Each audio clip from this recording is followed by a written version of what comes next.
Go out, talk to people in the community, find out what they think could really help that community. What are the issues? You might think you know what the issues are, but what do the people on the street think the issues really are in your community?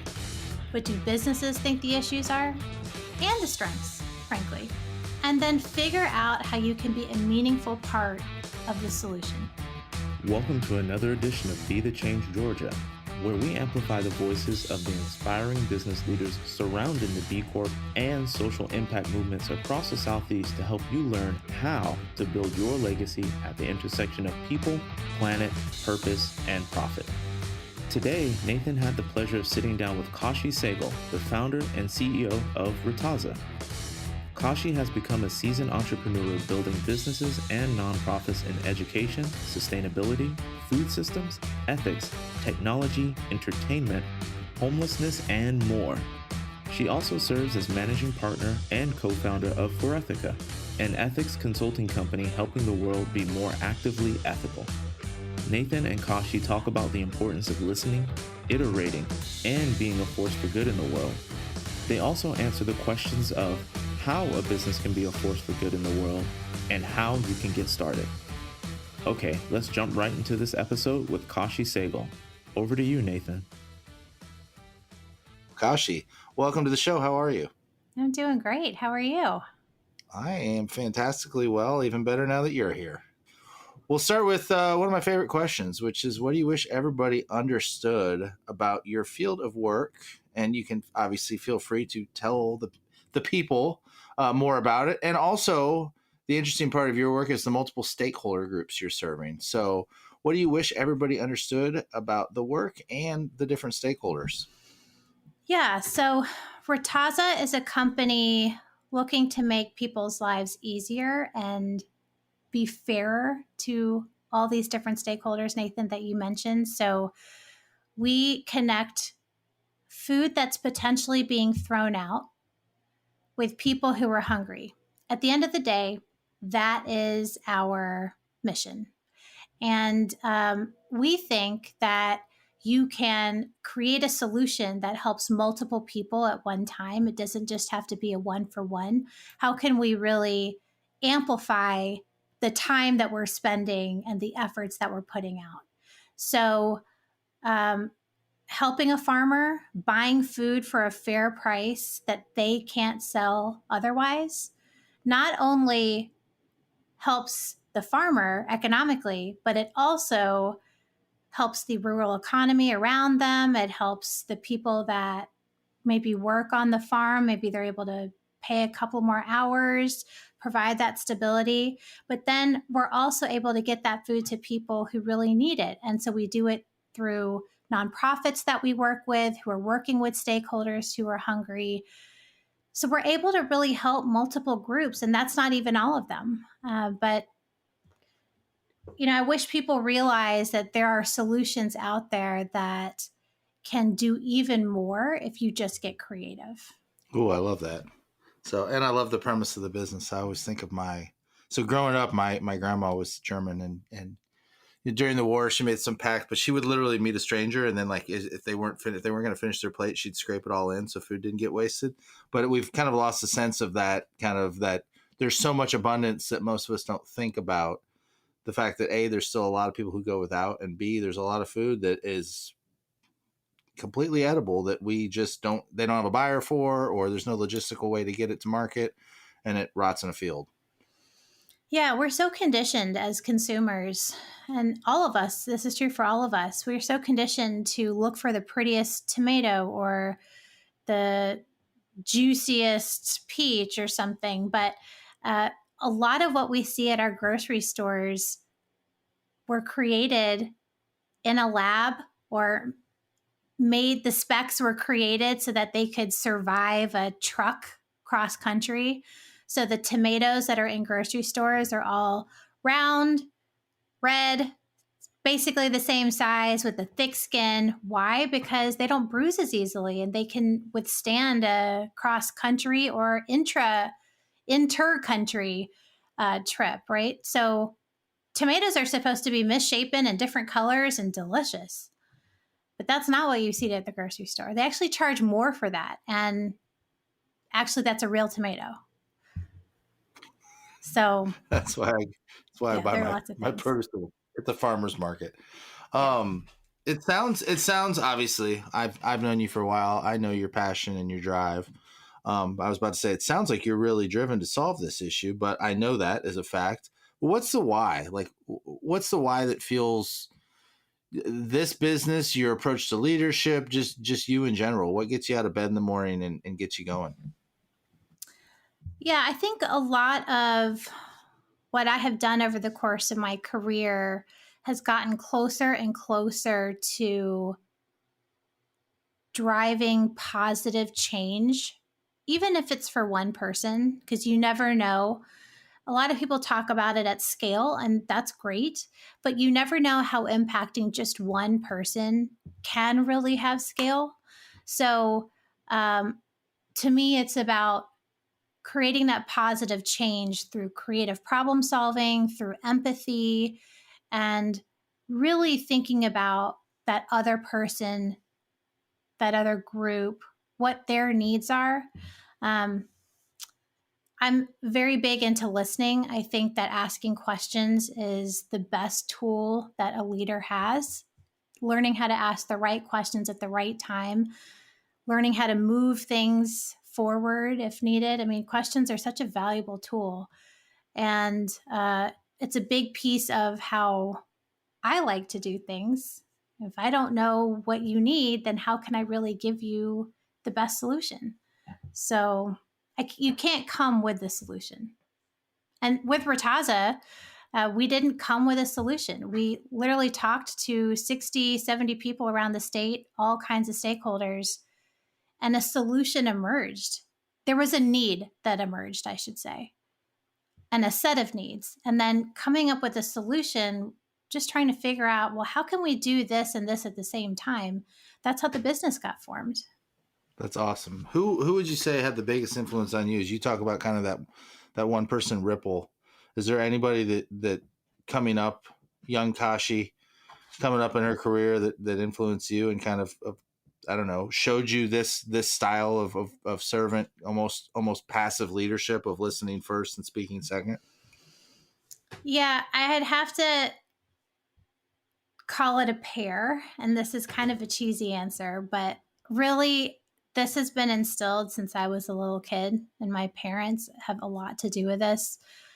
Both of my parents are very successful in their own ways, pushing the boundaries, coming up with new ideas, being an intrapreneur and entrepreneur, lots of different roles and ideas, and everything was okay. We had brainstorming sessions and family meetings, and always, though, whatever ideas we had as an individual, um, we saw the example of our parents, my brother and I, leading with service and with a mind of what can you do for someone else before you do for yourself? How can you do something for them and be in service to them?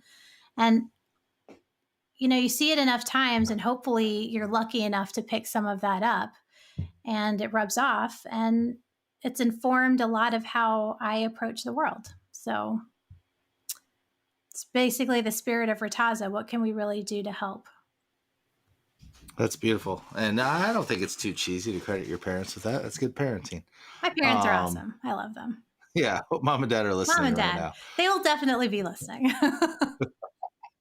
And going back to the Retaaza story, you touched a little bit on the founding story of interviewing 60, 70 stakeholders, which I'm guessing were farmers and nonprofits, food banks, people in rural Georgia, people in metro, in metro Atlanta and in other metropolitan, which for Georgia's, for those who might not be from Georgia, it's Atlanta and then some smaller cities and then it's rural. So talk about the founding story. So you identify a need, you start looking at solutions, and talk about everything from kind of figuring out what the right solution was, or the iterations to the right solution as you build towards it, building the team and kind of getting it off the ground. Yeah, it's been a journey, but every startup, every new company is. We started So I was on the Georgia Innovates Task Force on the Public Innovation Subcommittee that the Lieutenant Governor had convened. And we were trying to come up with ways to serve other parts of the state. There was a big emphasis on solutions outside of Georgia outside of Atlanta that could also be innovative. And just as that task force convened, we had a huge pandemic hit. And all of a sudden, we were talking about restaurant workers and everyone being out of work, working from home, first responders and the stress on them. And sort of left out of that conversation was, where does our food come from?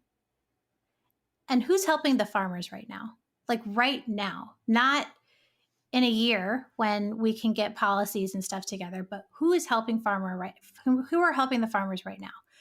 And so you saw produce being thrown out and milk being thrown out by the tons of gallons. And so I started asking that question and took it to the subcommittee, and then just went on, like I said, a listening tour, talked to all the stakeholders you mentioned, including distributors and grocers and food banks and nonprofits working with the hungry, and farmers were a big part of it. Just trying to understand what the problem actually is and realize that this problem exists outside of the pandemic. You know, many of the problems that were highlighted during the pandemic existed before. They just got amplified, and we paid attention to them. We had time to pay attention to them because we weren't doing a lot of the other things, right? We weren't going to events. So the idea for this business, it didn't start out as a business. It started out just looking for people working with farmers to amplify what they're doing. And when the need emerged for a connector, we became that connector. You kind of know too much, and so you have to step up and do it. That's kind of where we were. So Retaaza serves as a connector to resources for lots of different stakeholders. So for farmers, it's a resource, a sales and marketing resource. So we buy and sell their food. We have become an outlet for them for food that they can't sell. We buy food every day, though, from them. So we are not only amplifying local purchasing, we're bringing new customers to the table for that local food. We're buying food that they can't sell, so we're getting them resources. But then for the people in our state who are hungry, we're getting food, we're donating food either directly to them, or in many ways, and more often, we're donating to organizations who do such amazing work with our hungry. We're helping them do more with less, really. So we're amplifying their reach and the great work that they're doing. We're also doing education. So connecting to the citizens of Georgia, re-educating them, we like to say refreshing, how they think about food, how they're connected to their local food. Where does their food come from? How should you be using it? One of our big programs is employee engagement. It's an employee engagement program where companies are buying fresh produce for their employees. We provide recipes. Many of these employees don't know how to cook an eggplant. And so we provide information on how to do that. So we've really become a connector of lots of different resources and information. We're also getting into consulting where we're helping businesses figure out how to use fresh food in their business if they're not set up for it. So you can't just come up with a solution in a vacuum. You start to see and hear from customers and other people what would help them use fresh food or think about fresh food differently, or what would make their lives easier. And then you have to step up and either do it yourself or find a great partner. And we work in partnership with a lot of people too, because they're amazing companies around the state that are doing great work in this space.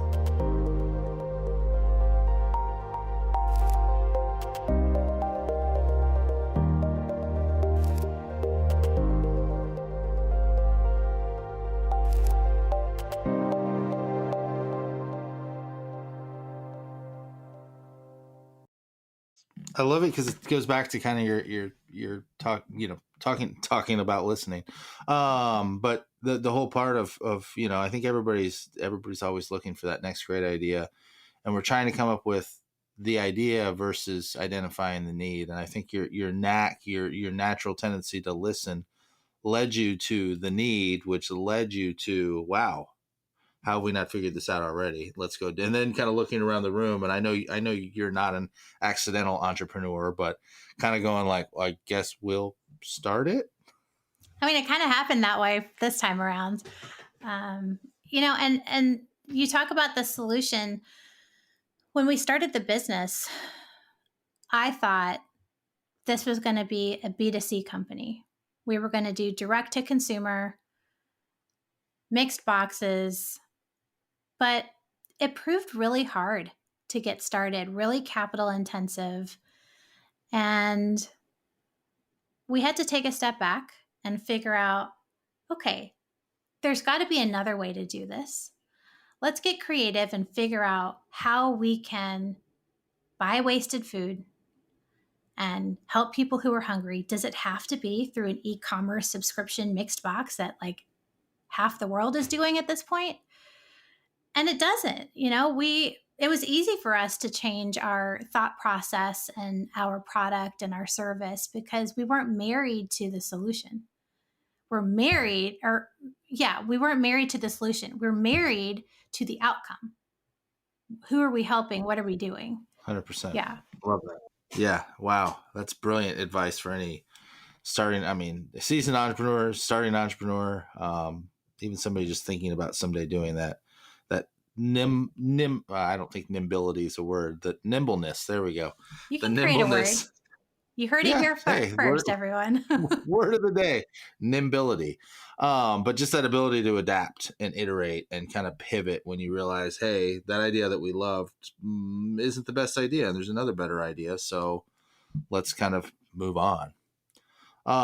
One other thing I want to talk about, and especially being in the social entrepreneurship space, whatever that even means anymore, but the solving issues. I don't want to oversell and say solving the world's problems, but feeding the hungry, feeding those in need, and helping farmers, small farmers too. As we talk about farmers, sometimes I think we think these big, large scale, but really this is most of Georgia's, a good bit of Georgia's economy. As you try to figure out these solutions and better outcomes for farmers, better outcomes for customers, better outcomes for even downstream customers, how do you avoid kind of that social burnout that we all talk about in this space of wanting to save everybody, change everything, make the world just the greatest place ever, and feeling like you put it all on your shoulders? How do you put yourself first sometimes and make sure that you're in a good space to serve others? Yep, the mental wellness question. You knew it was coming. Great question, Nathan. Look, I learned the hard way years ago that if you don't take the time you need for yourself, you cannot be good at work. You're not as creative. I mean, this is stuff everybody knows, right? You're not as creative. You're not as nimble. Decisions are harder. You lack nimbility. Sorry. We lack nimbility. I mean, you have to take the time. It's hard. It's really hard, especially, at the end of the year, it's the holidays. You kind of get a pass. You're allowed to take some time. Everybody expects you to take time. Take the time. I planned on working all through the holidays, and eventually said, I need 2 days to just do me. And it's been great. Did the tasks stack up? Yes. But I always have a to-do list, and you're always going to have a to-do list. So there are some times you can let some of those things slide. Not a fan of sliding deadlines, but you've got to take space away. And we reflect that with the team as well. So our team, we block out days, do not work on these days. This is time for you away. We give our team as much time off as they want, with the weight and understanding that they'll get done what they need to get done, and then they can go take the time they want with their families, or for personal reasons. You have to respect yourself, respect your team, respect people, and treat everybody, including yourself, the way you would want to be treated, right? So be good to yourself and others. That's fantastic. And I appreciate the candor too. I think it's important to talk about this as entrepreneurs. I think we have to be leaders in this space too, that the grind is important. And, anybody who started a business knows that it isn't a 9 to 5 with an hour lunch break, that it's a grind, but I think we can reward ourselves for that grind and take some time off. And I slept till noon the day after Christmas. That was pretty awesome. Absolutely. I mean, I was just telling you earlier, we had an opportunity pop up this week, and it was so funny because I was on the phone. We were having a team meeting, and I just told the team, you know what? Let's get done what absolutely has to get done this week, and then take the rest of the week off. Let's just lay low and like have an easy life this week. And as I said that, an amazing opportunity came through, and that startup life. Now we are all scrambling and working to make it happen for something going on next week. And it is what it is. Sometimes that happens, but the intention is there, and the team knows that if they need to take time, they can take it, because I know that they're going to get done what they have on their to-do list. So you have to trust each other. Yeah. And if you hire the right people, you shouldn't have to worry about that. 100%. So speaking of hiring the right people and recruitment and retention and building a great culture and all the other things that just so naturally come to B Corps. A birdie in my ear told me that you are working on your B Corp certification for Retaaza. So I'm curious to learn more about that, and also kind of the why is as we're out there. I mean, this is Be the Change Georgia's podcast presented by Be Local Georgia, but as we're out there kind of making the case for it, you clearly understand it. I literally remember when you called me and said, I know I have to do this. What is it about the B Corp certification that's driving you, and how do you think it already has, as you've gone through the certification, influenced both your own decision making and Retaaza as a company? And what do you hope to get out of it post certification whenever we get through that dreaded queue? Okay, so the why do it? I think, to me, it's important to be an example and to actually walk the walk, not just talk about it. So I think it's our opportunity and as our responsibility as an organization who wants to be leading in the field of sustainability, in the field of hunger, in the field of wasted food, that we step up and show people how it can be done in a way that's responsible all the way around. And I think that's what B Corp certification is really about. How do you take all of your stakeholders into account as you're making decisions for your company, for the stakeholders, for the planet? We're already doing so much of that. So it felt like such a natural fit for us to just take it a step further and making sure, as intentional as we're being, making sure that we are being intentional in every area of the company. And I think that B Corp certification, the assessment, which is comprehensive, Great adjective. yes, really helps us think through the areas where, oh yeah, we should probably do that. We are already buying this way. We should probably have a procurement policy in place. We know what it is. Let's put it down on paper so people know that we're intentional. And actually, what's coming out of this, some really cool things around farmers, around some of our stakeholders that we're going to launch and put out into the world next year. But